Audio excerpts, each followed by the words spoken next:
Hello dear students. The mission development academy के इस crash course में आप सभी लोगों का स्वागत है। आज हम डिस्कस करेंगे उन बच्चों के बारे में जो बच्चे क्लास 6 के अंदर एडमिशन लेना चाहते हैं, चाहे वो नवोदय स्कूल हो, राष्ट्रीय मिलिट्री स्कूल हो, सीएचएस हो या फिर सैनिक स्कूल ही क्यों ना हो। तो सैनिक स्कूल का जो ऑफिशियल सिलेबस है, उस सिलेबस के अकॉर्डिंग इस क्रैश कोर्स में हम डिस्कस करेंगे मैथमेटिक्स के 5 चैप्टर्स। और वो 5 चैप्टर्स कौन से होने वाले हैं, सबसे पहले उन टॉपिक्स के नाम आप अपनी नोटबुक में लिख लीजिए। हम डिस्कस करेंगे सबसे पहले टाइप्स ऑफ एंगल और एंगल्स, लाइन एंड एंगल्स और टाइप्स ऑफ एंगल एक साथ डिस्कस करेंगे। टेम्परेचर और कन्वर्जन ऑफ यूनिट, इसके अलावा रोमन नंबर्स। और ये जो सिलेबस है ना, सैनिक स्कूल का जो ऑफिशियल सिलेबस हमें जो मिला हुआ है, उसी सिलेबस के अकॉर्डिंग हम इन चीजों को कंप्लीट कर रहे हैं। 12, 13, 15, 14 और 16, ये 5 चैप्टर्स हम कंप्लीट करने वाले हैं। यानी कि अगर आप मैथ्स के सिलेबस को देख पा रहे हैं बहुत अच्छी तरीके से, तो आपको समझ आएगा कि आज हम जिन टॉपिक को कवर करने वाले हैं उसमें से आप ये देखिए, लाइन एंड एंगल्स कंप्लीट करेंगे, टेम्परेचर आपका, conversion of unit, Roman numbers और टाइप्स ऑफ एंगल। ये 5 चैप्टर्स पूरा हम कंप्लीट करेंगे इसी वीडियोस के अंदर, चाहे वो वीडियोस कितनी ही लंबी क्यों ना हो। और फिर आगे आने वाले लेक्चर्स में हम डिस्कस करेंगे ऐसे ही 4 से 5 चैप्टर्स, और 1 से 2 वीडियोस और लगेंगे और ये पूरा मैथ्स का सिलेबस हम कंप्लीट कर लेंगे। तो चलिए डिस्कस करते हैं। और सबसे पहले हमेशा की तरह हम कॉन्सेप्ट के बारे में बात करेंगे, लेकिन आपके पास में सिलेबस सबसे पहले होना चाहिए और पूरा सिलेबस आपके पास में लिखा होना चाहिए। इससे होता क्या है, आपको आइडिया लगता है कि यार इस सिलेबस में हमने इतना पढ़ लिया है और इतना अभी कंप्लीट करना बाकी है। चाहे वो मैथ्स का सिलेबस हो, रीजनिंग का सिलेबस हो, जीके का हो, इंग्लिश का हो, सारे सिलेबस आपके पास में होना चाहिए। जब सिलेबस के अकॉर्डिंग आप पढ़ते हैं ना, तो आपको चीजें बहुत अच्छी तरीके से समझ आती हैं कि हाँ यहाँ पे ये चीजें, यहाँ पे ये चीजें दी हुई हैं। तो इस तरीके से पूरा सिलेबस हम कंप्लीट करने वाले हैं, चाहे वो इंग्लिश हो, मैथ्स हो, जीके हो, सारा सिलेबस हम कंप्लीट करने वाले हैं। और एग्जाम्स आपके पास आ चुके हैं, तो अपनी प्रिपरेशन को थोड़ा सा और फास्ट करिए। और जिन्होंने गदर 1.0 बैच को कंप्लीट नहीं किया उसको कंप्लीट करिए, उसमें पूरा सिलेबस हमने कंप्लीट कराया हुआ है। और प्रीवियस ईयर के क्वेश्चंस की प्रैक्टिस करिए ज़्यादा से ज़्यादा। तो चलिए हम शुरू करते हैं। और मैथ्स का पता है कि अगर आपने केवल मैथ्स ही कंप्लीट कर ली ना, तो 50% वेटेज होता है केवल और केवल मैथ्स का। तो ये जीके के सिलेबस हो गए। सबसे पहले हमेशा की तरह मैं आपको कहता हूं, एक नोटबुक और एक पेन लेकर के बैठिए। इससे होता क्या है कि जब भी आप नोटबुक और पेन लेकर के बैठते हो ना, तो जो कॉन्सेप्ट्स होते हैं आप उन कॉन्सेप्ट को सीखते हो। और जब आप कॉन्सेप्ट सीखते हो तो क्वेश्चंस करने में कोई प्रॉब्लम नहीं होती। तो आज हम डिस्कस करेंगे लाइन एंड एंगल्स के बारे में। अब देखिए बड़े ही ध्यान से मैं हर एक पॉइंट्स को समझाने वाला हूं। क्वेश्चन आता है कि सर आप पॉइंट्स और लाइन के बारे, लाइन सेगमेंट और रेल्स, इनको क्यों समझाना चाह रहे हो। देखिए यहाँ पे एक कॉन्सेप्ट है। पॉइंट का मतलब क्या होता है, एक ऐसा एग्जैक्ट प्लेन, जैसे मान लीजिए पूरा एक प्लेन है और यहाँ पे एक छोटा सा डॉट दिया हुआ है। ये जो डॉट दिया हुआ है ना, ये जो डॉट आपको दिख रहा है, ये किसी भी प्लेन पे एक एग्जैक्ट पॉइंट को बता रहा है। एग्जैक्ट पॉइंट को बता रहा है उस डॉट को। अगर आप देखोगे यहाँ पे भी डॉट बने हुए हैं, वो क्या कर रहा है, वो एग्जैक्ट पॉइंट को बता रहा है। इसी तरीके से आप स्क्रीन पे भी देखोगे, ये एक पॉइंट है और इस पॉइंट, ये एक डॉट को बता रहा है, दैट इज अ पॉइंट। अच्छा, पॉइंट का फंडा क्लियर हुआ। अब आता है लाइंस क्या होती हैं। लाइन क्या होता है, एक स्ट्रेट पाथ। मतलब अगर बहुत सारे पॉइंट को एक स्ट्रेट पाथ में रख दिया जाए, एक स्ट्रेट पाथ में रख दिया जाए, एक रख दिया जाए, तो क्या होगा, एक सिंपल सी लाइन बन जाएगी। और ये जो लाइन बनती है ना, बहुत सारे पॉइंट से मिलकर के बनती है, आप ऐसा समझ सकते हो। A straight path on the plane exceeding the both directions। और ये जो दोनों डायरेक्शंस है ना, वो रुकते नहीं है, कहीं भी इसका एंड पॉइंट नहीं दिया होता है, कोई भी इसका एंड पॉइंट नहीं होता है, दैट इज अ लाइन। यानी कि लाइन के अंदर कोई भी एंड पॉइंट नहीं होते हैं। लेकिन अगर आपसे लाइन सेगमेंट पूछा जाए, अगर इसी लाइन सेगमेंट में कोई सा एक मैं पॉइंट दे दूं, एंड पॉइंट जिसका नाम ए और बी दे दूं, जैसे यहाँ पे एक पॉइंट दिया हुआ है, एंड यहाँ पे खत्म है, और यहाँ भी एक पॉइंट दिया हुआ है। A part of line, line के पार्ट को हम लाइन सेगमेंट कहते हैं, जिसमें दो एंड पॉइंट दिए होते हैं, दो एंड पॉइंट दिए होते हैं, राइट। चलिए, अब आता है रेज क्या होती है। रे का मतलब होता है जिसमें केवल एक ही हमारा एंड पॉइंट दिया हो। A line segment extended इंडेफिनिटली in one direction is called रे। देखो, पॉइंट का मतलब होता है बिंदु, लाइन का मतलब होता है रेखा, और लाइन सेगमेंट का मतलब होता है रेखाखंड, जो बच्चे हिंदी मीडियम में पढ़ते हैं। और रे का मतलब किरण होती है, जिसमें एक एंड पॉइंट हमें दिया होता है, एक एंड पॉइंट दिया होता है। तो ये लाइन और एंगल के बारे में हमने डिस्कशन किया। अच्छा, लाइन और एंगल्स के साथ में हमें ये समझना होता है कि इसके अंदर रेज क्या होती हैं, एंगल्स क्या होते हैं और वर्टेक्स क्या होता है। तो बहुत सिंपल है इस चीज को समझना। देखिए, अगर मैंने आपको बोला कि अगर ये जिसमें दो एंड पॉइंट दिए हों वो हमारा लाइन सेगमेंट होता है। और अगर जैसे मान लीजिए ये एक हमारा एक एंड पॉइंट है और यहां से एक और अगर लाइन सेगमेंट हमने बनाया, मतलब दो लाइंस को अगर देखा जाए, दो लाइंस को देखा जाए तो ये रे है और ये भी एक रे है। जहां पे दो रेज आपस में इंटरसेक्ट कर रही हैं वहां पे हमारा एक एंगल जनरेट हो जा रहा है। यानी कि यहाँ पे ये जो बना हुआ है हमारा एक एंगल बना है। मतलब सबसे पहले पॉइंट बहुत सारे पॉइंट से मिलकर के लाइन बनी जिसमें कोई भी एंड पॉइंट नहीं है, और इसके जो अगर एंड पॉइंट दिया हुआ है तो लाइन सेगमेंट, और दो लाइंस को अगर इंटरसेक्ट करवा दिया जाए तो ये क्या हो जाएगा, हमारे पास में एंगल जनरेट हो जाएगा, एंगल फॉर्म हो जाएगा। और ये जो पॉइंट होगा जहां पे ये दोनों इंटरसेक्ट कर रहे हैं वो हमारा वर्टेक्स होगा। और ये जो है ये रे हमारी कहलाएगी। आपको पता है इसका एक ही एंड पॉइंट है, एक हमारा पॉइंट एंडलेस है, और यहाँ भी एक ये दूसरी रे कहलाएगी। तो इस तरीके से आपको समझ आया होगा कि लाइन क्या होता है, लाइन के अलावा पॉइंट क्या होता है, लाइन क्या होता है, लाइन सेगमेंट क्या होता है, एंगल्स क्या होते हैं, वर्टेक्स क्या होते हैं और रेज क्या होती हैं। अगर आपको ये सारे पॉइंट्स क्लियर हैं तो आप कमेंट बॉक्स में जरूर बताइए कि ये पॉइंट्स हमें क्लियर हो चुके हैं। तो लाइन एंड एंगल्स में आपको इतना समझना है। इसके साथ साथ में एंगल्स के टाइप को समझना है कि यार कितने टाइप के एंगल होते हैं, और इसको आप बहुत आसानी से याद रख सकते हो। बहुत सिंपल है। एंगल एक होता है एक्यूट एंगल। एक्यूट एंगल वो एंगल होता है जो 90 से छोटा होता है। ये जो 90 से छोटा होता है, जो 90 से छोटा होगा ना उसको हम एक्यूट एंगल कहते हैं। जो 90 के बराबर होता है उसको हम राइट एंगल कहते हैं। और जो 90 से बड़ा होता है, जो 90 से बड़ा होता है उसको हम ऑब्ट्यूस एंगल कहते हैं। जो 180 डिग्री का होता है उसको हम स्ट्रेट एंगल कहते हैं। जो 180 से बड़ा होता है, जो 180 से बड़ा होता है और 360 से छोटा उसको रिफ्लेक्स एंगल कहते हैं। 180 से बड़ा, 360 से छोटा। और जो कंप्लीट एक 360 डिग्री होता है उसको हम 360 कहते हैं, कंप्लीट एंगल के नाम से जाना जाता है। यानी कि एंगल को समझने के लिए आपको जो चीजें समझनी है कि यार जो एंगल होता है ना वो 6 टाइप्स के हमारे एंगल होते हैं।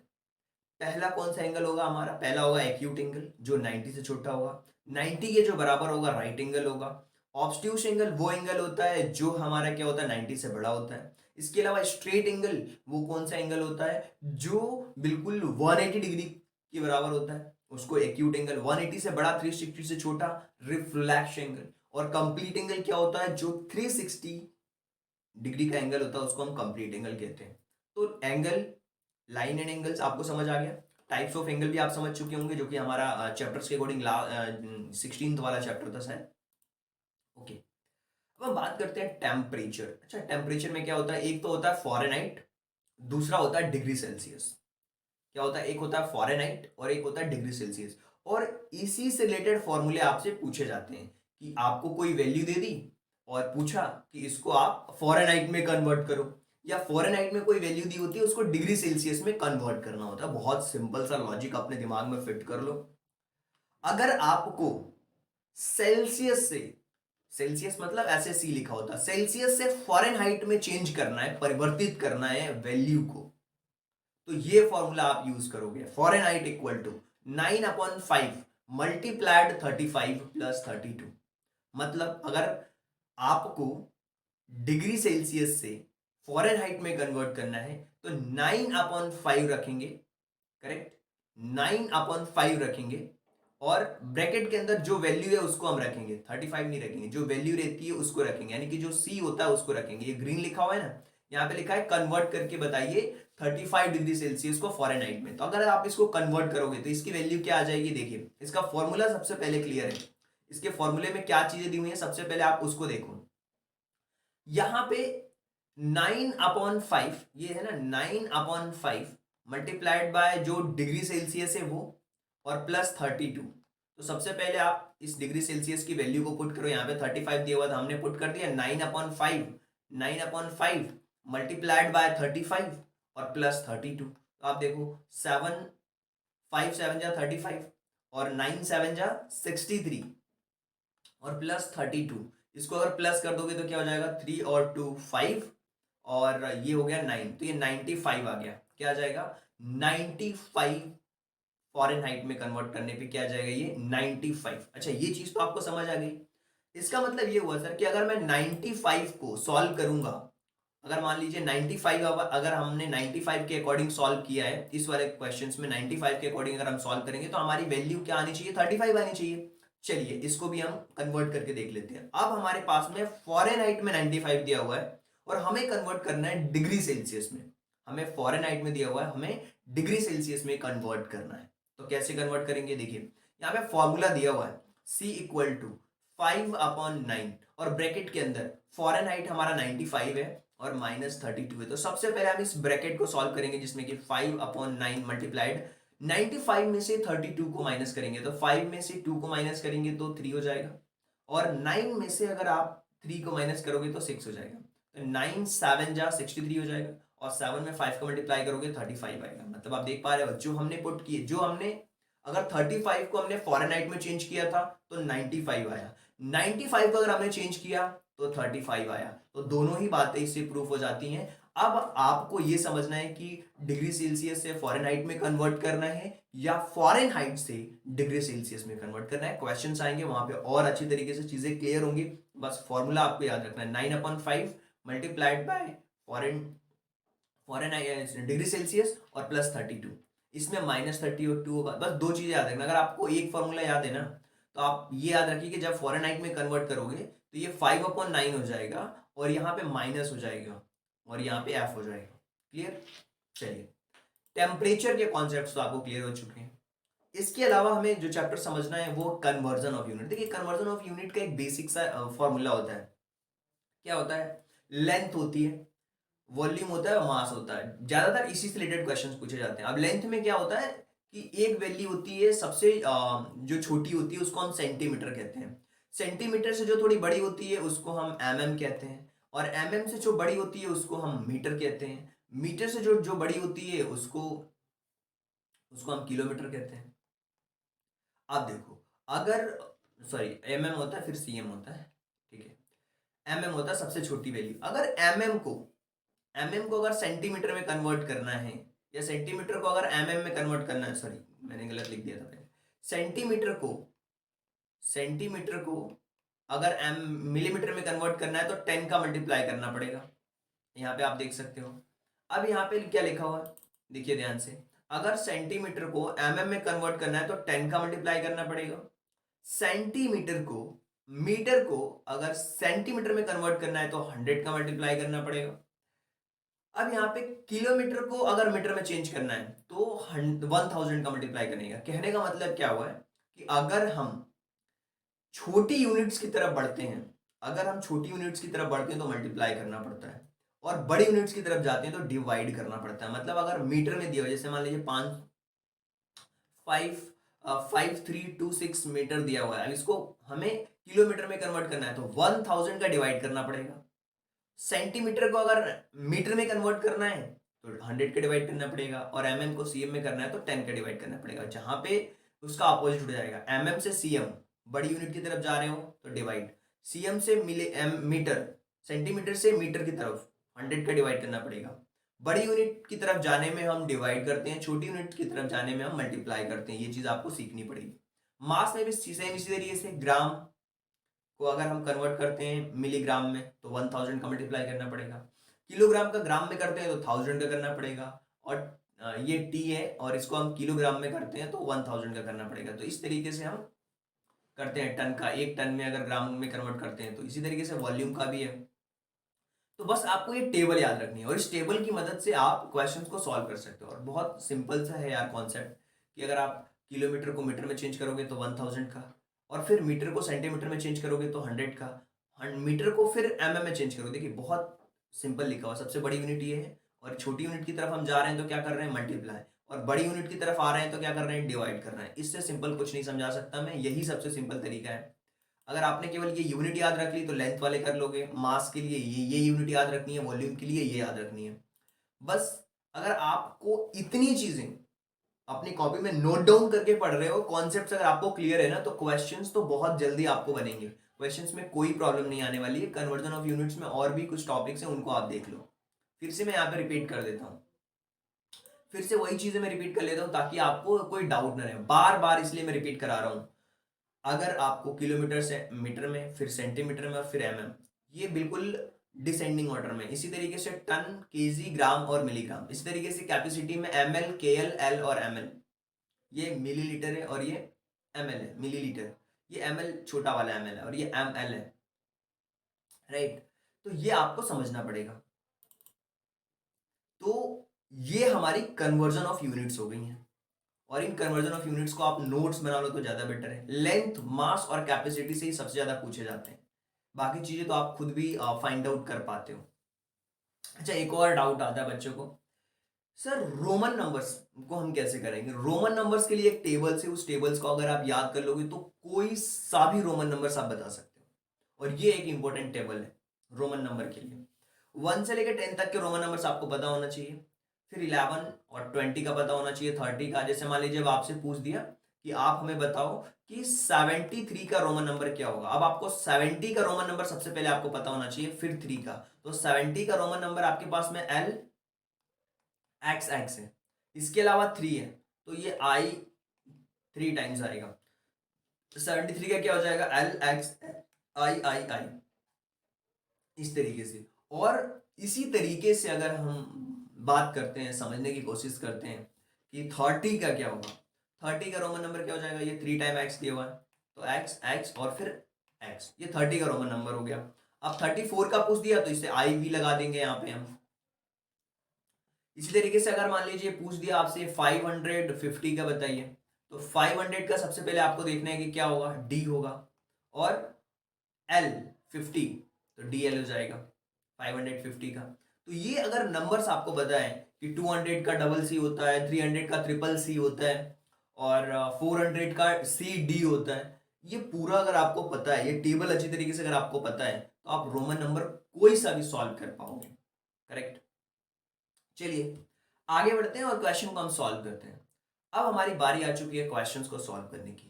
अब हम मिक्सअप क्वेश्चंस करते हैं, कभी टेम्परेचर के क्वेश्चंस करेंगे, कभी रोमन नंबर्स के करेंगे, कभी हम वॉल्यूम वाले करेंगे, कन्वर्जन वाली यूनिट्स के करेंगे क्वेश्चंस। तो मिक्सअप पूरा क्वेश्चंस होने वाला है। अब देखिए यहाँ पे है ना, जैसा मैंने समझाया था आपको टेम्परेचर के टॉपिक्स में कि डिग्री सेल्सियस से फॉरेनहाइट में कन्वर्ट करना है। अब डिग्री सेल्सियस से फॉरेनहाइट में कन्वर्ट करना है बॉस, तो फॉर्मूला आपको क्लियर है, फॉर्मूला आपको क्लियर है कि 9/5 में, 9/5 में हमें मल्टीप्लाई करना है किसका? 37 का। और फॉरेनहाइट में अगर कन्वर्ट करना है तो हम क्या करते हैं, +32 कर देते हैं। कितना करते हैं? +32। अब यहां पे देखो, सबसे पहले इन सबको हम मल्टीप्लाई करेंगे, किसका किसका मल्टीप्लीकेशन करने वाले हैं? 9 और 9 मल्टीप्लाइड बाय 37 करेंगे और फिर 5 से डिवाइड करेंगे। तो 9 में 7 का मल्टीप्लीकेशन करेंगे तो क्या हो जाएगा? 6 हो जाएगा। फिर 27 में 6 को प्लस कर देंगे तो 33 हो जाएगा अपॉन 5 +32। अब अगर हम इस नंबर को डिवाइड कर देते तो हो जाएगा 6, 6 5 जा 36, और 36 हो जाएगा, और इस सॉरी 30 हो जाएगा, फिर 33 हो जाएगा, फिर 6 हो जाएगा, फिर पॉइंट, फिर 6 +32। अगर हम इन सबको प्लस कर देते हैं तो हमारा आंसर हो जाएगा 98.6। यहाँ पे कुछ भी नहीं तो पॉइंट के नीचे 0 रख देंगे। अब पॉइंट के नीचे ठीक पॉइंट को रख करके हम प्लस कर देते हैं, 66.6 और 32.0, तो ये हो जाएगा 98.6। तो हमारा जो ऑप्शन होगा वो डी वाला ऑप्शन करेक्ट होगा। इस तरीके से आपको फॉर्मूला क्लियर है ना, तो चीजें आसानी से आपको बनेंगी, कोई प्रॉब्लम नहीं आने वाली है। चलिए आगे बढ़ते हैं। अब हम यहाँ पे डिफरेंस फाइंड आउट करना है, डिफरेंस बिटवीन -50 डिग्री सेल्सियस और 72 डिग्री सेल्सियस के बीच का डिफरेंस। देखिए, एक तो 72 डिग्री सेल्सियस दिया हुआ है, इसका डिफरेंस हमें फाइंड आउट करना है किससे? -50 डिग्री सेल्सियस से। ये तो डिफरेंस का माइनस है और ये माइनस ऑलरेडी है, तो ये माइनस माइनस प्लस हो जाएगा, यानी कि 72 और 50, 72 और 50 कितने हो जाएंगे? ये हो जाएगा 2 और ये भी हो जाएगा 12, यानी कि ऑप्शन नंबर ए जो आपका है वो करेक्ट ऑप्शन होगा, यानी कि 122 डिग्री सेल्सियस। चलिए आगे बढ़ते हैं, अगले क्वेश्चन के बारे में बात करते हैं कि क्या दिया हुआ है इस क्वेश्चन के अंदर। अब देखिए रोमन नंबर्स का क्वेश्चन पूछा है कि कौन सा which is the following correct representation for 99? 99 के लिए करेक्ट क्या होगा? देखिए 100 का होता है सी, और 99 में अगर आपको निकालना है तो सबसे पहले तो 90 का आपको पता करना पड़ेगा। तो 90 का होता है एक्स सी, ठीक है, और एक्स सी होता है 90 का, और 9 का निकालना है तो आई एक्स हो जाएगा। यानी कि ऑप्शन नंबर जो सी है वो आपका करेक्ट है। सबसे पहले हमने 90 का निकाला, फिर आपका 9 का निकाल लिया, तो 90 और 9, तो 99 के लिए सही जो ऑप्शन होगा वो हमारा सी वाला ऑप्शन करेक्ट हो। आगे चलते हैं, अगले क्वेश्चन के बारे में हम बात करते हैं, और जब अगले क्वेश्चन के बारे में हम बात करेंगे तो डेफिनेटली इस क्वेश्चन को हम समझ पाएंगे। सबसे पहली चीज कि हमें समझना पड़ेगा कि ये वैल्यू कितनी है। ये वैल्यू देखिए वो 1000 है, तो सबसे पहले 1000, और एक्स एल जो है 1000, और ये एक्स एल यानी कि 40, और ये 2, 1042 की वैल्यू है। ये रोमन नंबर्स की टेबल्स अगर आपके सामने होगी अपनी कॉपी में, नोटबुक में अगर आपने लिखा होगा तो देखिए आपको समझ आएगा 1042 है प्लस। अब ये दिया हुआ है, ये क्या है चीज है? सी यानी कि 100, और एक्स यानी कि 110।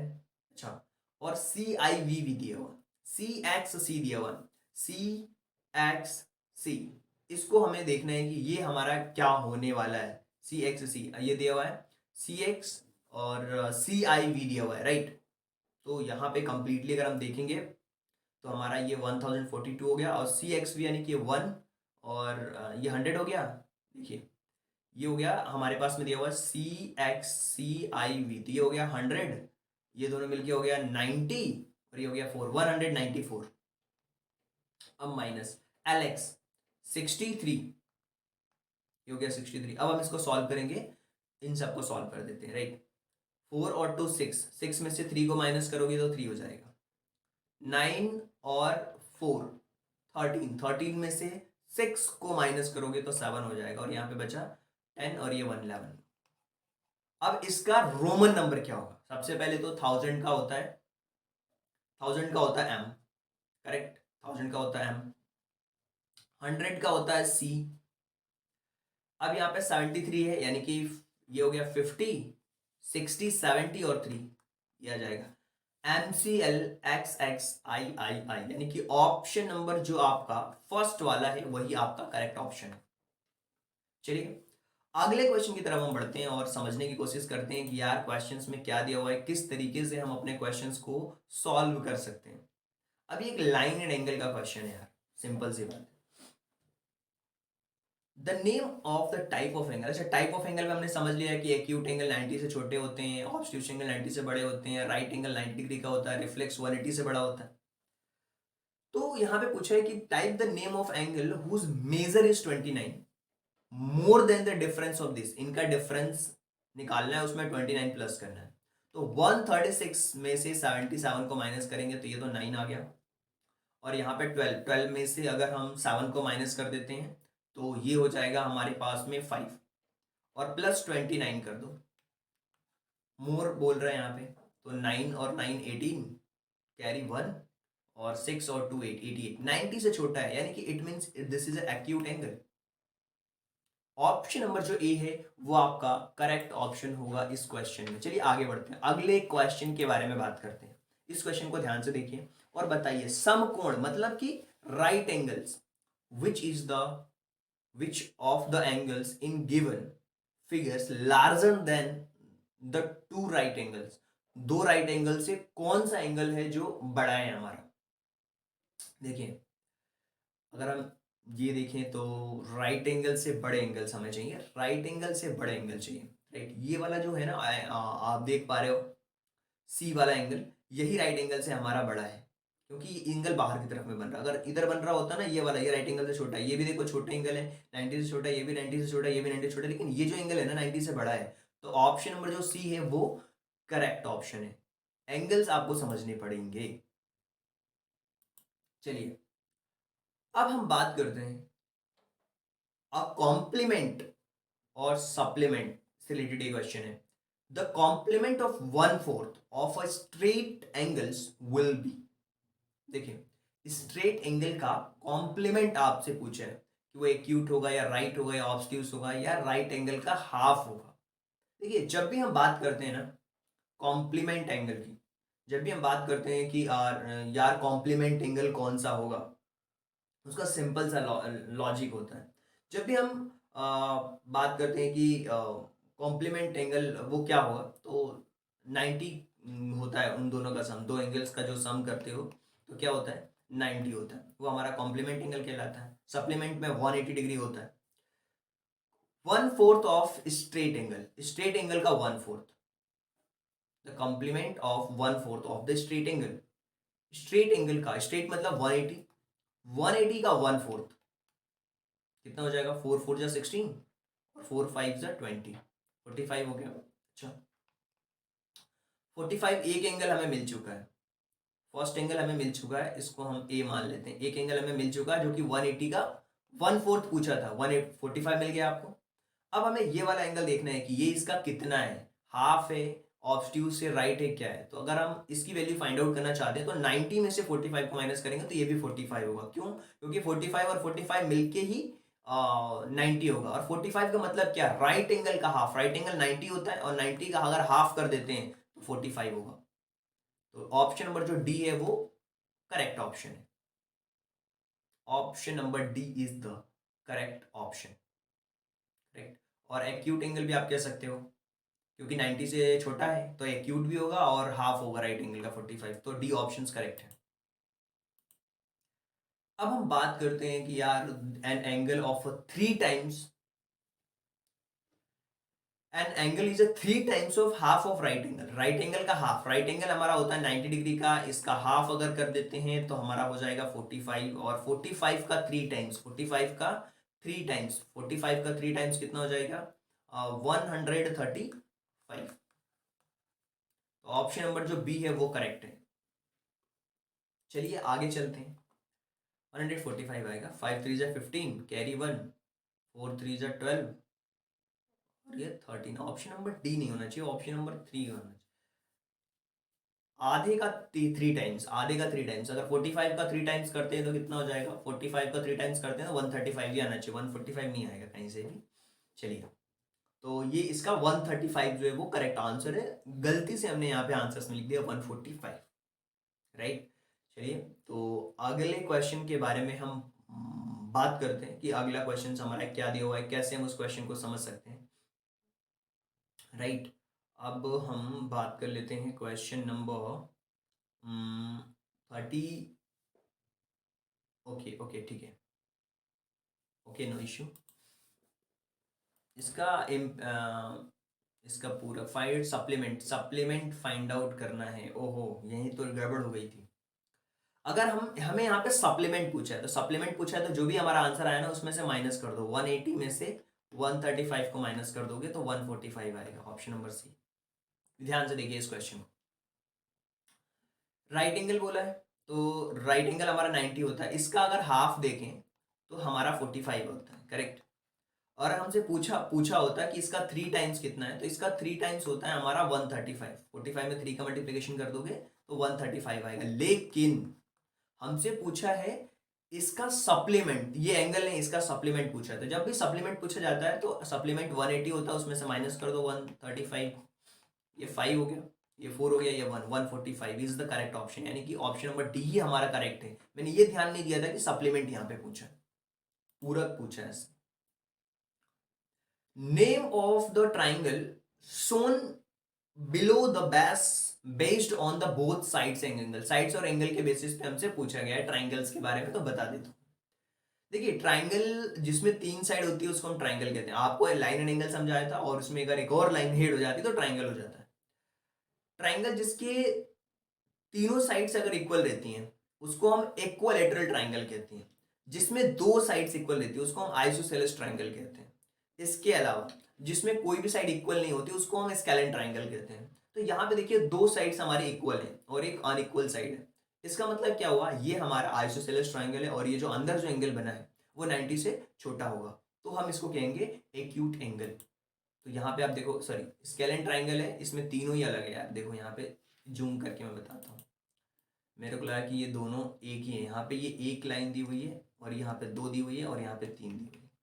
तो यहाँ पे अगर आप देखोगे तो ये तीनों साइड्स हैं अलग हैं, और तीनों साइड्स अलग हैं, इसका मतलब क्या हुआ, एक हमारा ये स्केलेन ट्राइंगल है, स्केलेन ट्राइंगल है, तीनों साइड से अलग अलग है तो, और ये राइट एंगल यहाँ पे बन रहा है, ये राइट एंगल देखिए 90 डिग्री का बन रहा है, यहाँ पे राइट एंगल है कंप्लीटली।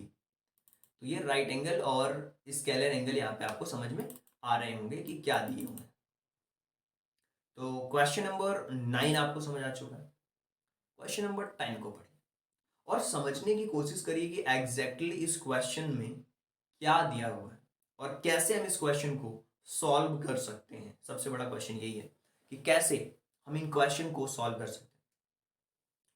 यहां पे दो स्टेटमेंट दी हुई है, one is labelled assertions and second is labelled reason. एक जो हमारा है वो असर्शन दिया हुआ है, दूसरा हमें दिया हुआ है रीजन। यहाँ पे लिखा हुआ है कि all right angle triangle not a regular polygon. बोल रहा है कि जितने भी राइट एंगल ट्राइंगल होते हैं वो रेगुलर पॉलीगन नहीं है। अच्छा, इसके रीजन में दिया हुआ है all the sides and angles are of regular polygon are equal. मतलब बोल रहा है कि पूरी साइड्स जो होती हैं वो इक्वल होती हैं रेगुलर पॉलीगन में। इस स्टेटमेंट में हमें करेक्ट ऑप्शन चूज करना है कि दोनों ट्रू है या बोथ असर्शंस और रीजंस आर ट्रू या फिर आर इज करेक्ट। इसमें से कौन सा वाला हमारा सही है, ये चीज हमें देखना है असर्शंस और रीजन के बेसिस पे क्वेश्चंस के अंदर। तो बहुत सिंपल है, इस चीज को और इस तरीके के क्वेश्चंस को अगर समझना है तो बहुत आसान भी है। Both are true but not reason is correct. तो यहां पे अगर आप देखोगे तो हम एक्सप्लेनेशन जो इसका है वो सही दिया हुआ है। एक्सप्लेनेशन मतलब जो रीजन दिया हुआ है, ए और रीजन दोनों सही है, क्योंकि पहले वाले में असर्शंस में दिया हुआ है कि राइट एंगल जो होते हैं वो रेगुलर पॉलीगन नहीं होते हैं। ठीक है, ये हमारा सही स्टेटमेंट है। रीजन भी हमारा सही है, मतलब उसके पीछे एक्सप्लेनेशन ये दिया हुआ है कि all sides of angles of regular polygons are equal, और बोलता है कि इक्वल होना चाहिए। मतलब रीजन तो सही बोल रहा है कि होना चाहिए, मतलब ये स्टेटमेंट करेक्ट है। और ये भी स्टेटमेंट करेक्ट है, ये बोल रहा है कि नहीं है, नहीं होते हैं राइट एंगल ट्राइंगल के जो रेगुलर पॉलीगन में जो होते हैं वो इक्वल नहीं होते हैं, बल्कि इक्वल होना चाहिए। Right angle triangles is not a regular polygon, बोल रहा है रेगुलर पॉलीगन नहीं है राइट एंगल ट्राइंगल। इसलिए नहीं होगी, उसकी साइड इक्वल नहीं होगी। राइट एंगल ट्राइंगल में साइड्स उसकी इक्वल नहीं होगी, और बोल रहा है कि साइड्स और एंगल इक्वल होने चाहिए रेगुलर पॉलीगन में, चाहे वो तो उसमें सारी साइड्स इक्वल होनी चाहिए। इसमें साइड इक्वल नहीं हो रही है सारी, इसलिए दोनों असर्शंस और रीजन दोनों सही हैं, और जो रीजन है वो करेक्ट एक्सप्लेनेशन है असर्शन का। चलिए क्वेश्चन नंबर 11 के बारे में बात करते हैं। Find the supplement of the complement complement of 2/3 of right angle. देखिए सबसे पहले तो हमें 2/3 फाइंड आउट करना राइट एंगल का। 2/3 फाइंड आउट करेंगे राइट एंगल का, यानी कि 90 डिग्री। ये हो जाएगा हमारा 60। अब इस 60 का सबसे पहले आपको कॉम्प्लीमेंट फाइंड आउट करना है। तो 60 का कॉम्प्लीमेंट फाइंड आउट करना है तो 90 में से 60 को माइनस करोगे तो ये कॉम्प्लीमेंट आ गया 30। अब इस 30 का हमें सप्लीमेंट फाइंड आउट करना है। 30 का अगर आपको सप्लीमेंट फाइंड आउट करना है तो 180 में से 30 को माइनस करोगे तो इसका सप्लीमेंट आएगा 1, और ये हो जाएगा आपका 5 और ये 0, 150 आएगा। ऑप्शन नंबर जो बी है वो इसका करेक्ट ऑप्शन होगा। चलिए आगे बढ़ते हैं, अगले क्वेश्चन के बारे में बात करते हैं, और इसमें थोड़ा जूम करना चाहूंगा क्योंकि यहाँ पे आपको x की वैल्यू फाइंड आउट करनी है बॉस। ये जो x दिया हुआ है ना, ये जो x दिया हुआ है इसकी वैल्यू आपको फाइंड आउट करनी है। तो ये देखिए यहाँ पे जो एंगल बन रहा है वो कंप्लीटली एक 180 डिग्री का एंगल बन रहा है स्ट्रेट लाइन, स्ट्रेट एंगल पे। तो हमारे पास में दो एंगल दिए हुए हैं जिसमें क्या क्या दिया हुआ है आप क्लियर कट देख पा रहे हो। एक तो 47 दिया हुआ है प्लस 56 दिया हुआ है प्लस x इक्वल टू क्या होता है 180 डिग्री होगा। क्या होगा 180 डिग्री होगा इसका सम, 180 डिग्री होगा करेक्ट। अब इन दोनों को प्लस करते हैं, 5 और 7 और 6 13 होगा, और कैरी 1 हो जाएगी, ये हो जाएगा 10, 103 हो जाएंगे कंप्लीटली करेक्ट, 103 होंगे। अब यहाँ पे एक चीज आपको समझनी पड़ेगी, 103 प्लस एक्स इक्वल टू 180। अब x की वैल्यू फाइंड आउट करनी है तो 180 में से 103 को माइनस कर देंगे। तो यहाँ पे 10 में से अगर 3 को माइनस करोगे तो 7 आएगा। अब 7 में से 0 को माइनस करोगे तो 7 आएगा, 77। तो 77 जो होगा वो इसका करेक्ट ऑप्शन होगा, यानी कि ऑप्शन नंबर जो सी है वो करेक्ट ऑप्शन होगा। तो ये तो हमारा क्वेश्चन है। चलिए एक और लाइन एंड एंगल से रिलेटेड क्वेश्चंस देखते हैं। इस इमेज के अंदर बॉस आप मुझे बताओ कि कितने एक्यूट एंगल्स हैं इसके अंदर। यार ये भी एक्यूट एंगल है, ये भी एक्यूट एंगल है, ये भी एक्यूट एंगल है, ये भी, ये भी, ये भी। टोटल 1 2 3 4 5। ये दोनों नहीं होंगे एक्यूट एंगल, अनसाइड पूछा है। 4 एंगल्स ऐसे हैं जो कि एक्यूट एंगल दिए हुए हैं इसके अंदर। यहाँ पे अगर देखोगे तो हो सकता है कि ये एक्यूट एंगल ना हो, बड़ा भी हो सकता है। 4 एंगल्स ऐसे हैं जो एक्यूट एंगल है इसके अंदर। ये वाला एंगल तो राइट एंगल हो जाएगा, ये भी राइट एंगल, 2 कम कर दो तो 1 2 3 4, 1 2 3 4। 4 एंगल्स ऐसे हैं जिसके अंदर ये एक्यूट एंगल्स हैं इनसाइड इस फिगर के अंदर में। आइडेंटिफाई करना है एंगल्स को, और जो कि आपको बताना है मिनट और आवर एंड्स में कितने डिग्री का एंगल बन रहा होगा। 2:30 बज रहे होंगे तो देखिए 12 होता है, ये 6, यहाँ पे 1, यहाँ पे 3, यहाँ पे 2, ये कितने डिग्री का एंगल बन रहा है। आवर एंड और मिनट एंड्स के बीच में जो एंगल बन रहा है वो आपका कौन सा एंगल बन रहा है, वो बन रहा है एक्यूट एंगल। यहाँ पे ये 90 डिग्री से छोटा एंगल है। अगर 3 पे होता तो राइट एंगल बन जाता, 3 पे होता तो राइट एंगल बनता, 3 से थोड़ा सा ऊपर है 2 पे। चलिए अब इस ऑप्शन को फिलअप करके बताइए कि क्या होगा। देखिए बहुत सिंपल है, ये 3 है यानी कि 300 होगा, और ये x यानी कि 90, 390 प्लस 59, 50 और ये 9 है तो ये हो जाएगा 9, और ये होगा 4 कैरी 1, 449 यानी कि 500 में 449 है। 449 का मतलब ऑप्शन नंबर डी। ये देखिए 400 CD और 49, एक सेकेंड, ये हमारा जो ऑप्शन दिया हुआ है ये कितना दिया हुआ है, CD दिया हुआ है, और 1 2 3 4 400 और 19, राइट, 390 ही है ये, करेक्ट। ओके 390 है, और 390 को अगर इसमें प्लस करेंगे तो 400 समथिंग आएगा। 9 हो गया ये, और 14 449 है।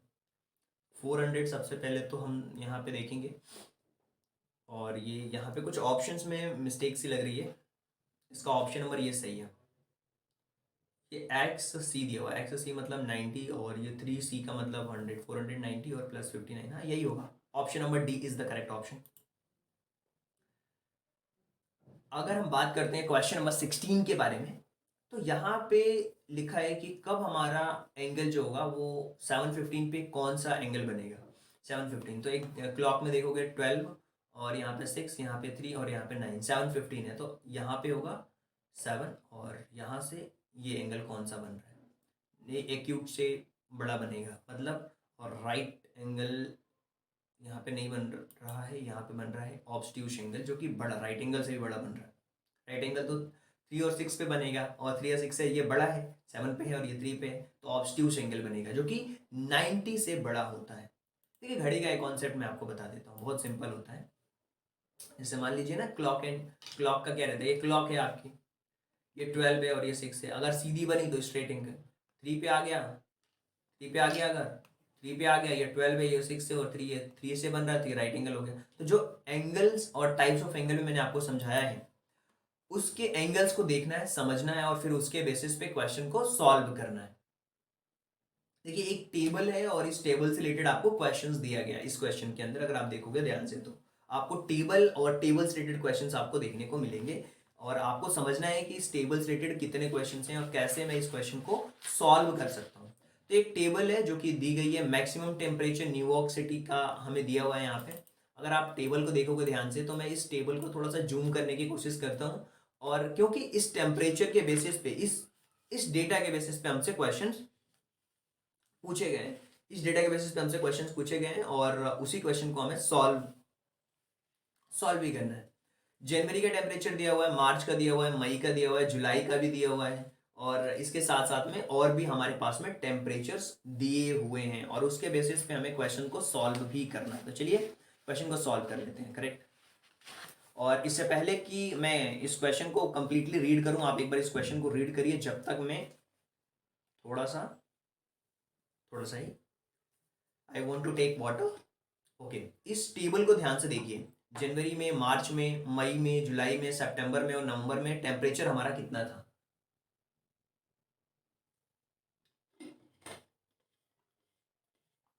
इस टेबल को पढ़ने के बाद में, टेबल पे बेसिस पे क्वेश्चन सॉल्व होंगे, और क्वेश्चंस में हमसे पूछा गया है use the informations of clock and the answer of the following. What is the average maximum temperature up to 2 decimals तक हमें फाइंड आउट करना है 3 मंथ्स का, मई का, जुलाई का और सितंबर का, न्यूयॉर्क सिटी का हमें फाइंड आउट करना है, मई, जुलाई और सितंबर के हमें फाइंड आउट करना है। तो मई का है 21 और प्लस आपके पास में जुलाई का दिया हुआ है 29 और सितंबर का लिखा हुआ है 24। इन सबको प्लस करके 3 से डिवाइड करोगे तो आपका आंसर आ जाएगा 24.66। इन सबको प्लस करोगे और 3 से डिवाइड करोगे तो 24.66 इज द करेक्ट ऑप्शन। चलिए आगे बढ़ते हैं, अगले क्वेश्चन के बारे में बात करते हैं। और यहाँ पे इसी टेबल के पूछा है कि in the morning temperature was -10, correct, और इज डिक्रीज बाय 3 डिग्री, और 3 डिग्री की इसमें कमी आ गई है। तो टेम्परेचर क्या हो जाएगा 10 और -3 और कर दो, इसमें कमी आ गई है तो यानी कि जो टेम्परेचर हमारा होगा वो -7 डिग्री हो जाएगा, क्योंकि माइनस ये है और कमी आई है, यानी कि एक सेकेंड इसको ऐसा समझो, -10 डिग्री हमारे पास में पहले दिया हुआ है और डिक्रीज हुआ यानी कि माइनस करना पड़ेगा। कितना डिग्री माइनस करना है हमें? 3 डिग्री। तो ये माइनस का 3 डिग्री डिक्रीज हुआ है, तो माइनस माइनस ये हो जाएंगे प्लस, और ये 10 डिग्री माइनस का और 3 डिग्री, तो माइनस का 7 डिग्री सेल्सियस इसका टेम्परेचर होगा इवनिंग का। अब यहाँ पे एक क्वेश्चन है कि in the Roman numeration if the symbol is repeated, अगर रोमन नंबर में अगर कोई सिंबल रिपीट होता है, जैसे कि x और x रिपीट हो गया, c और c रिपीट हो गया, is the value is not multiplied as many times its occurs, क्या उसकी वैल्यू मल्टीप्लाई नहीं होती है? देखिए अगर ये 10 है तो ये 20 हो जाता है, ये 100 है तो 200 हो जाता है, 2 टाइम्स हो जाता है जितनी बार आता है। कह सकते हैं कि गलत इंफॉर्मेशन है ये, कि मल्टीप्लाई नहीं बढ़ता है बल्कि बढ़ता है। ये बेसिक कॉन्सेप्ट है। अगर आपको कॉन्सेप्ट्स क्लियर है ना तो आप आसानी से क्वेश्चन को सॉल्व कर पाते हो। अब एक क्वेश्चन है बहुत ही सिंपल कि एक एंगल है यहाँ पे जो दिया हुआ है कि angle subtended by the diameter of semi circle of any points of the circle. अब देखिए सबसे पहले तो सर्कल के बारे में आपको आइडिया होना चाहिए कि यार एक्चुअल में सर्कल क्या है, सर्कल के बारे में आपको पता होना चाहिए। तो अर्धवृत्त बोल रहे हैं यानी कि हाफ सर्कल ये होता है, और इसका हाफ हमने कर दिया। अब इस सर्कल में अब बोल रहे हैं कि जो इसका डायमीटर है, डायमीटर ये मान लीजिए इसका डायमीटर हो गया, करेक्ट, हाफ सर्कल है तो यहाँ से ये जो होगा ये पूरा इसका डायमीटर हो गया, करेक्ट। अब इसके अंदर क्या है, जैसे मान लीजिए अब बोल रहा है कि किसी बिंदु पर, जैसे मान लीजिए ये है और एक ये है, ये बना हुआ है, करेक्ट। इसको अच्छे से बनाता हूँ मैं, हाफ सर्कल बना लेते हैं सबसे पहले। ये हाफ सर्कल हो गया, करेक्ट, और हाफ सर्कल में यहाँ से एक पॉइंट है मान लीजिए, और ये भी एक पॉइंट है, दोनों सर्कल के, ठीक है, यहाँ से। तो सेमी सर्कल पे एनी पॉइंट पे अगर बनाओगे, हर सेमी सर्कल के उस पे बनाओगे, किसी भी एंगल पे बनाओगे, तो वो उसका कितने डिग्री का एंगल बनेगा? तो आप देखोगे एग्जैक्टली अगर एंगल देखोगे तो राइट एंगल यानी कि 90 डिग्री का एंगल यहाँ पे बनेगा, कंप्लीटली 90 डिग्री का एंगल बनेगा। चलिए आगे बढ़ते हैं। Which is the following numbers in Romans is incorrect? कौन सा गलत है? देखिए LXII, देखो XCI होता है क्या? LC, और फर्स्ट वाला ऑप्शन जो है ना गलत है, LXII नहीं ये तो होता है, LX होता है, II। C वाला ऑप्शन गलत है, LC नहीं होता, ये गलत हमें बताना है। ये ऐसा होता है, LXII तो हमारा होता है, L होता है हमारा 50, L हमारा होता है 50, और ये 60 और 62 हो जाएगा पहले वाले का, तो फिर ये 91 होगा, ये हमारा LC कुछ नहीं होता, करेक्ट। तो इस तरीके से भी हम क्वेश्चन को सॉल्व करते हैं और क्वेश्चंस में समझने की कोशिश करते हैं। चलिए यहाँ पे हमें डिफरेंस फाइंड आउट करना है, क्वेश्चंस में डिफरेंसेस फाइंड आउट करने हैं कि क्या डिफरेंस आएगा इस क्वेश्चन का। तो चलिए डिफरेंस के बारे में बात कर लेते हैं। अगर आप डिफरेंस देखते हो क्वेश्चंस में कि दो कॉम्प्लीमेंट्री एंगल है, उनका डिफरेंस 90 है, तो दोनों एंगल्स को फाइंड आउट करना है। कॉम्प्लीमेंट्री एंगल होना चाहिए, कॉम्प्लीमेंट्री, और उनका डिफरेंस कॉम्प्लीमेंट्री में क्या होता है, 90 डिग्री होता है, करेक्ट। और इनका डिफरेंस कितना होना चाहिए, 10 का होना चाहिए। तो अब हम ऑप्शन से भी देख सकते हैं कि इनके बीच का डिफरेंस 10 होना चाहिए, और 90, 55 और 45 को प्लस करोगे तो ये 90 से ज़्यादा चला जाएगा। ऑप्शन नंबर ए हमारा आंसर हो नहीं सकता। 40 और 50 को प्लस करोगे तो 90 हो जाएगा, करेक्ट है बिल्कुल। तो 40 और 50 जो होगा वो आपका करेक्ट ऑप्शन होगा। 40 and 50, option number B is the correct option. चलिए अगले क्वेश्चन के बारे में बात करते हैं। Find the angle measure between hands of clock and so 6 PM।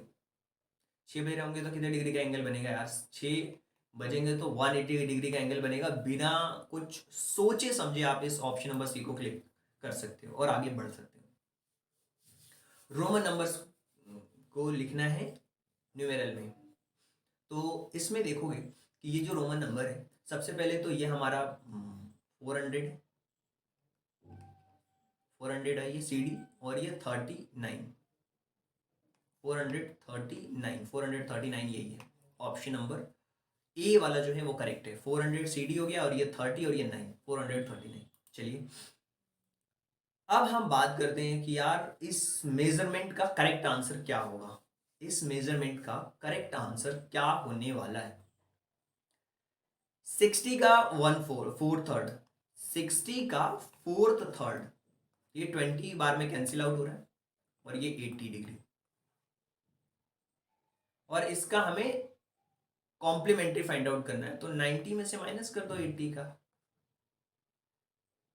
यहाँ पे 90 में से 80 को माइनस करोगे तो 10 आएगा, बल्कि यहाँ पे हमें 4/3 बोला है ना, तो 2 3 जा 6, यहाँ पे तो 10 आना चाहिए, बट इसका आंसर 45 कैसे आ रहा है, एक सेकेंड,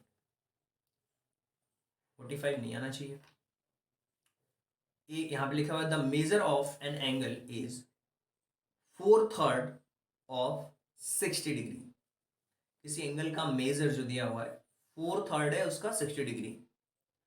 तो what is a measure of complementary, what is a measure of complementary, इसका हमें कॉम्प्लीमेंट्री बताना है। देखिए इसका कॉम्प्लीमेंट्री क्या हो, बहुत सिंपल है। देखिए अगर हम कोई भी एक एंगल है जिसके बारे में हमें पता नहीं है, और उसका जो मेजरमेंट है वो उसका 60 डिग्री आ रहा है, तो अगर हमें इस एंगल के बारे में फाइंड आउट करना है तो सबसे पहले तो इस 3 का इसमें मल्टीप्लाई करेंगे, तो 60 मल्टीप्लाइड बाय 3, और इस 4 को डिवाइड कर देंगे, क्योंकि पहली बार में ये 3 उधर जाएगा, तो हमारे पास में ऐसा हो जाएगा ये angle multiplied by 4 equal to 60 multiplied by 3।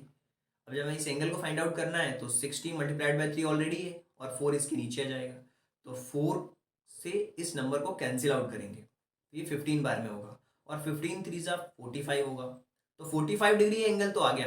लेकिन इसका अगर कॉम्प्लीमेंट्री भी फाइंड आउट करोगे तो भी 45 ही होगा, क्योंकि 90 में से अगर 45 को माइनस करते हो तो 45 ही आपका आंसर आता है। तो क्वेश्चन देखिए बहुत बार क्या होता है ना, कि जब हम किसी क्वेश्चन को सॉल्व करते हैं और क्वेश्चन ध्यान से अगर नहीं पढ़ोगे, देखिए बहुत बार ऐसा होता है कि जब लाइव क्लासेस होती हैं तो बहुत सारे कमेंट्स होते हैं, उन कमेंट्स को पढ़ना और आंसर देना उसमें हमारा टाइम वेस्ट होता है। मैं कोशिश करता हूँ कि बिल्कुल फोकस्ड रहूँ, पढ़ाई करूँ। अगर आप 1 घंटे अगर आप बैठ करके 1 घंटे बैठ करके अगर आपका ध्यान पूरा पढ़ने पे नहीं है तो वो किस काम का है, वो बिल्कुल कोई काम का नहीं है। मैंने बोला वीडियो कितनी भी लंबी हो जाए, लेकिन हम ये 5 चैप्टर्स के क्वेश्चन करेंगे, कॉन्सेप्ट सीखेंगे तो सीखेंगे, दैट्स इट, बहुत सिंपल। अब क्वेश्चन नंबर 26 पे आते हैं और इस क्वेश्चन को समझने की कोशिश करते हैं। टू द पॉइंट रहो, बी द पॉइंट रहो, बिल्कुल पॉइंट पे ही रहना है आपको। जब एक चैप्टर कंप्लीट कर लिया, नोट्स बना लिए, करो मस्ती, किसने रोका है, कोई दिक्कत नहीं, सुनो 2 3 गाने, लेकिन अभी आपको पूरा फोकस्ड होके पढ़ना है। In a triangle if the second angle is the 2 times of the first angle. अब देखिए क्वेश्चंस की लैंग्वेज को ध्यान से पढ़ना है, क्वेश्चंस की लैंग्वेज को ध्यान से पढ़ना है। यहाँ पे मैं ट्रांसलेशन इंग्लिश में कर दिया, मैंने हिंदी में करना था, यहाँ पे कोई बात नहीं। एक ट्राइंगल के अंदर जो फर्स्ट एंगल है, ये हमारा एंगल ए मान लेते हैं, इसको एंगल बी, और triangle in the second angle is the 2 times of the first angle. जो सेकंड एंगल है ना, वो फर्स्ट एंगल का 2 टाइम्स है, फर्स्ट एंगल का 2 टाइम्स है, and the third angle is 3 times of the first angle, और जो थर्ड एंगल है वो फर्स्ट एंगल का 3 टाइम्स है। फर्स्ट एंगल का क्या है, 3 टाइम्स है, मतलब क्या हुआ, find the angle of triangle. हमें ट्राइंगल के एंगल्स फाइंड आउट करने के क्या थे, जब जब भी हम किसी ट्राइंगल के बारे में बात करते हैं ना, जब भी किसी ट्राइंगल के बारे में बात करते हैं, अगर हम ऐसा समझें कि पहला एंगल हमारा अगर एक्स होगा, पहला एंगल अगर हमारा एक्स होगा, पहला एंगल अगर हमारा एक्स होगा, तो दूसरा एंगल जो हमारा होगा ना वो 2x होगा, और तीसरा जो एंगल होगा ना वो हमारा 3x होगा। क्यों, ये इसका डबल है, और जो तीसरा एंगल है वो इसका 3 गुना है, तो x plus 2x plus 3x equal to 180, x plus 2x plus 3x equal to 180 degree. बहुत बार ऐसा होता है कि x वाले क्वेश्चन 6th क्लास के बच्चे नहीं समझ पाते, तो मैं आपको एक बेसिक सा कैलकुलेशन समझाता हूँ। x वो वैल्यू होती है, जैसे एक डब्बा मान लो जिसके अंदर कुछ भी नहीं है, तो उसको हम x मान लेते हैं, उस डब्बे को x मानो आप। तो पहला एंगल x अगर हमने मान लिया, तो दूसरा एंगल हमारा क्या हुआ, पहले एंगल का डबल, तीसरा एंगल क्या हुआ, पहले एंगल का 3 गुना। इन सबको हम प्लस कर दो, तो x x और 3x, इन सबको प्लस करोगे तो 3 और 2 5, और ये 6x, 6x इक्वल टू 180। तो x की अगर वैल्यू फाइंड आउट करनी है, मतलब एक फर्स्ट वाले एंगल की वैल्यू फाइंड आउट करनी है, तो 180 में 6 का मल्टीप्लीकेशन करेंगे, तो 6 3 जा 18, 30 आ गया। पहला एंगल 30 होगा, दूसरा इसका डबल यानी कि 60 होगा, और तीसरा एंगल इसका 3 टाइम्स यानी कि 90। 30 60 90, ऑप्शन नंबर जो फर्स्ट है वही आपका करेक्ट ऑप्शन होगा। क्वेश्चंस को लिखिए, ये क्वेश्चंस अलग से एड हो चुका है, कोई बात नहीं। I am a prime number, ये बताइए, मैं एक प्राइम नंबर हूँ, और पहले भी मैं पढ़ा चुका हूँ, ये चैप्टर नंबर फर्स्ट के अंदर ये क्वेश्चन आ चुका है, तो फिर भी सॉल्व कर लेते हैं, कोई दिक्कत नहीं है। अगर स्लाइड पे क्वेश्चन दिख रहा है ना, तो उसको हम सॉल्व करेंगे। इन टॉपिक से तो नहीं, लेकिन हम कर सकते हैं। मैं एक प्राइम नंबर हूँ, और अगर उसमें से अगर आप 2 माइनस करोगे तो मैं 7 से डिविजिबल हो जाऊंगी। तो आप देखिए, इसमें से सारे नंबर तो प्राइम ही नंबर है। ऑप्शन से इस क्वेश्चन को सॉल्व कर लेते हैं। 29 करेक्ट, इसमें से अगर 2 माइनस करोगे तो ये कितना हो जाएगा, 29 में से 2 को माइनस करोगे तो ये हो जाएगा 27। क्या ये नंबर 7 से डिवाइड है, नहीं, तो पहला ऑप्शन तो नहीं होगा। दूसरा ऑप्शन 19 है, 19 में से 2 से माइनस करोगे 17, क्या ये नंबर 7 से डिवाइड है, बिल्कुल भी नहीं। 31 में 2 का माइनस करोगे तो ये हो जाएगा 29, क्या ये नंबर डिवाइड है, बिल्कुल भी नहीं। 23 माइनस 2 21, 7 से डिवाइड है, बिल्कुल। Option number D is the correct option. Option से भी क्वेश्चन को सॉल्व किया जाता है कभी कभी। चलिए इस क्वेश्चन पे आते हैं।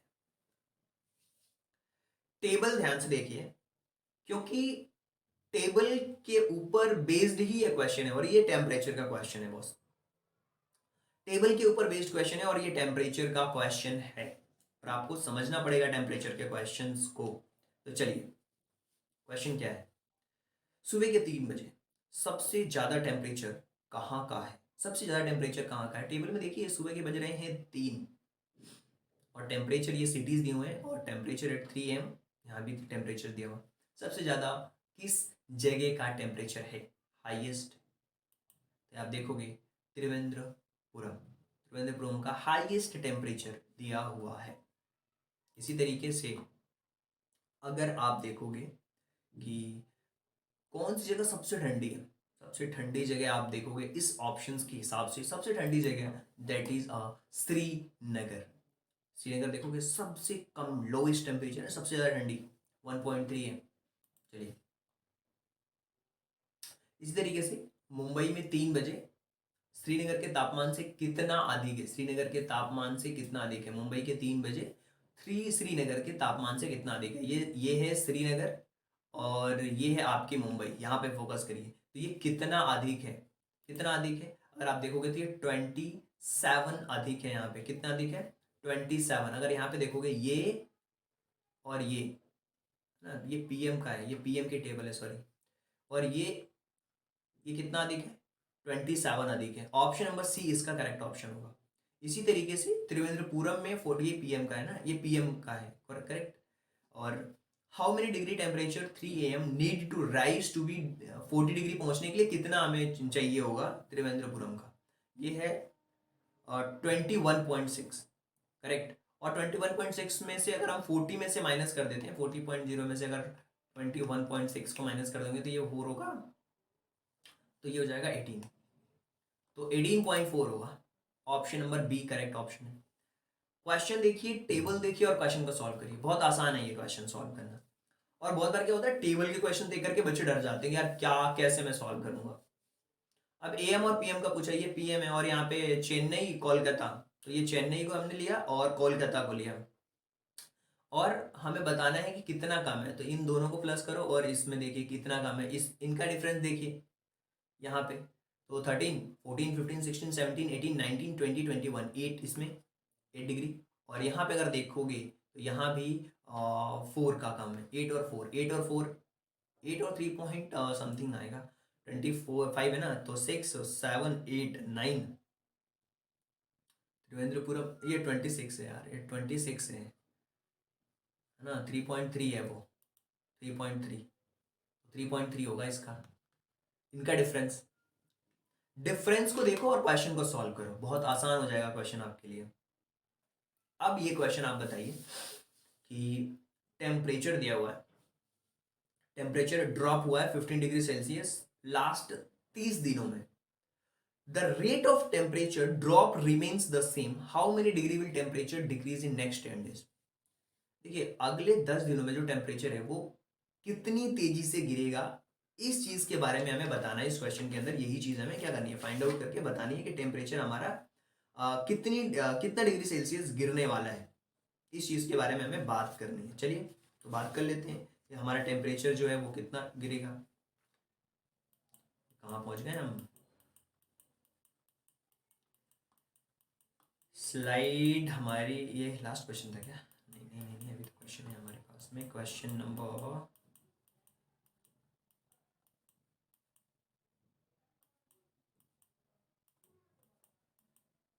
ये, the temperature drop 15 degree Celsius in the last 13 days, 30 दिनों में 15 डिग्री सेल्सियस टेम्परेचर गिरा हुआ है, तो 10 दिनों में कितना गिरेगा, 5 डिग्री सेल्सियस गिरेगा, इसका हाफ हो रहा है ना, तो 10 का हाफ कितना हो जाएगा, 5 डिग्री सेल्सियस, तो इसका आंसर हो जाएगा 5 डिग्री सेल्सियस। बहुत सिंपल सा क्वेश्चन था, क्वेश्चन को पढ़ना तो और सॉल्व करना। डियर स्टूडेंट्स, अब हम क्वेश्चन नंबर 32 के बारे में बात करेंगे। यहां दिया हुआ है the angle of triangle are in the ratio 1:2:3, find the value of angles. हमें एंगल्स की वैल्यू को फाइंड आउट करना है और इनका रेशियो हमें दिया हुआ है। जब भी कोई चीज रेशियोज में दी हुई होती है, 1:2:3, अगर आपने रेशियो इन प्रपोर्शन बहुत अच्छी तरीके से पढ़ा है तो वहां भी इस टाइप के क्वेश्चंस मैंने कराए हैं। अब इसको कैसे सॉल्व करेंगे, ध्यान से देखिए। इसको हम x मान लेंगे, फर्स्ट वाले को, और इसको अगर हम देखें तो ये हो जाएगा हमारा 2x, और फिर प्लस ये हो जाएगा हमारा 3x, और इनका एंगल होता है 180 डिग्री, एंगल सम ट्राइंगल का। और इन सबको अगर प्लस करोगे तो ये 6x, और 6x इक्वल टू 180, और x की वैल्यू को अगर हम बात करें तो ये 180 में अगर हम 6 को डिवाइड कर देंगे तो ये 30 हो जाएगा। हमें इनके रेशियोज फाइंड आउट करने हैं, और पहला x है यानी कि पहला हमारा 30 डिग्री आ गया, दूसरा 2x है यानी इसका डबल है, ये 60 हो गया, तीसरा हमारा 90 हो गया। ऑप्शन नंबर ए जो है वो करेक्ट ऑप्शन होगा, और वही इसके रेशियोज भी होंगे। इस टाइप का एक और क्वेश्चन मैंने आपको कराया था। अब देखिए यहाँ पे क्वेश्चन पूछा है, which of one of the following times the angle hand exactly the straight angle. Straight angle कब बनेगा, स्ट्रेट एंगल बनता है एग्जैक्टली 9:15 पे। देखिए ये देखिए, ये 12 होता है, ये 6, ये 3 और ये 9। स्ट्रेट एंगल का मतलब क्या होता है, 180 डिग्री का एंगल बनना चाहिए बिल्कुल सीधा, 9:15, इसका मतलब क्या हुआ, स्ट्रेट एंगल। स्ट्रेट एंगल का मतलब 180 डिग्री, बिल्कुल घड़ी की सुई बिल्कुल सीधी होनी चाहिए, या बिल्कुल 6 बज रहे हों तभी भी आप कह सकते हो। एंगल्स का देखना है आपको, एंगल और उसके बीच में, करेक्ट, तो ये इस तरीके से होगा हमारा करेक्ट आंसर। आगे बढ़ते हैं और बात करते हैं कि जो हमारा रोमन नंबर है, ये कौन सा रोमन नंबर है, ये तो हमारा एक 400 है, 459, नहीं 49, 449 है, 449 is the correct option. B वाला जो ऑप्शन है वो करेक्ट है, ये 400 है, ये 40 है और ये 9 है, 449, 449, 59 क्या लिख रहा हूँ भाई मैं। चलिए question number next, which of the following pair of the angles are supplementary, किसके एंगल्स है ना सप्लीमेंट्री है। सप्लीमेंट्री में 180 सम होना चाहिए, तो 46 और 44 को करोगे 180 नहीं आएगा, पहला ऑप्शन तो होगा नहीं। दूसरे को प्लस करोगे तो इसका आंसर हमारा 180 डिग्री आएगा और यही आपका करेक्ट ऑप्शन होगा। चलिए आगे बढ़ते हैं।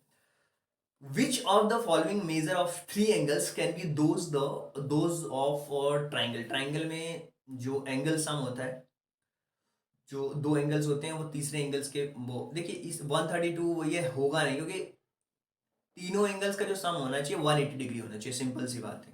तो अगर हम ऑप्शन नंबर डी को देखें, जिसमें कि 32 है, 69 है और 79 है, इन सबको अगर हम प्लस करते हैं, इन सबको प्लस करेंगे तो 180 डिग्री होगा और यही आपका एक ट्राइंगल बनेगा करेक्ट।